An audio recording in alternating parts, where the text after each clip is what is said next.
বসুন, বলুন কি চাই? চাওয়া তো অনেক কিছু আছে দাঁড়াবো বাবু। পেট ভরিয়ে খেতে চাই, হোটেলে যান, বাঁচতে চাই, হাসপাতালে যান, মাথা গোজার ঠাই চাই। ফুটপাতে যান, এখানে কেন? ও এখানে এখানে এসেছে একটা ডায়েরি লেখাতে। গত রাতে আমার বাড়ি চুরি হয়ে গেছে তো, তাই ডায়েরি লেখাতে এসেছি। ও চুরি কেস। জি জি। আপনার নাম? ওর নাম বলবো? মা ডাকে সোনা, দাদি ডাকে মনা, বউকে ডাকে ওগো, তা কোন নাম বলবো? নিজের ভালো নামটাই বলুন। তাই বলুন, ওই হুমায়ুন ফকিরি। হুমায়ুন ফকিরি? হ্যাঁ। এই পদবি তো কোনোদিন শুনিনি। ওরে বাবা, এক সময় ফকিরি ব্যবসা করতাম তো, ওই ফকিরের ব্যবসা করতে করতে ধনী হয়ে গিয়েছি, তাই এখন আর করি না। তা মনে করছি ফকির নামটা আর বাদ দেবো না, ওটাকে আধুনিক করে এখন ফকিরই করেছি। বাবার নাম? কোন বাবার নাম বলবো? আশ্চর্য, মা দুজন হয় শুনেছি, কিন্তু বাবা দুজন হয় তা তো শুনিনি। এই হয়ে গেছে, এক হচ্ছে নিজের বাবা আর এক হচ্ছে বইয়ের বাবা। তা কোন বাবার নাম বলবো? নিজের বাবার নামটাই বলুন। ও তাই বলুন, নিজের বাবার নাম হচ্ছে গিয়ে আবুল কালাম ওয়াজাদ। অজাত? জীবিত না মৃত? ধরুন জীবিত না মৃত না, তবে পলাতক। পলাতক কেন? বড় সার্থক নাম আমার বাবা। ওই ছোটবেলায় আমাদের রেখে তিনি পালিয়ে চলে যান, সেই থেকে আমরা পলাতক বলি। ও গ্রাম? গ্রাম ওই পাগলাকানা ইউনিয়ন। পাগলাকানা ইউনিয়ন? হ্যাঁ। সেটা আবার কোথায়? ওরে বাবা, পুলিশের চাকরি করেন আর পাগলাকানা ইউনিয়ন চেনেন না?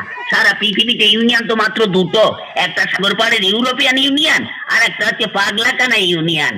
আপনাদের ওখানে বাস চলে?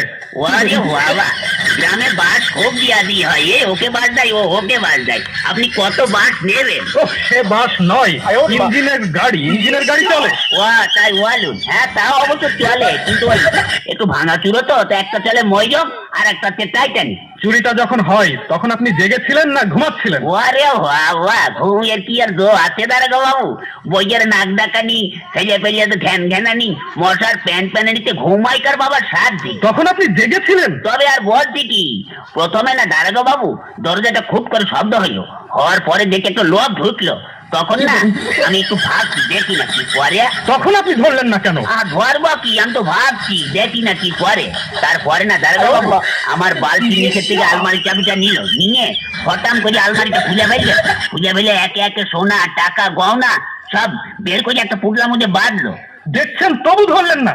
ধরবো কি, আপনি কথাটা শুনুন না। তারপরে না ওই চুপলার মধ্যে বাঁধতে আমার বইয়ের চোখের দিকে একটু আর চোখে তাকালো, তখন আমার খুব রাগ হচ্ছিল দাঁড়াগো বাবু। এখনো আপনি ভাবছেন? ভাবছি, আমি কথা বলতে দিন না। ওই হয়েছে কি, তখন ওই চোরটা দরজাটা খুলে রাস্তায় বলে দৌড়াতে আরম্ভ করলো, আর ধরতে পারলো না। তখনও আপনি ভাবছেন?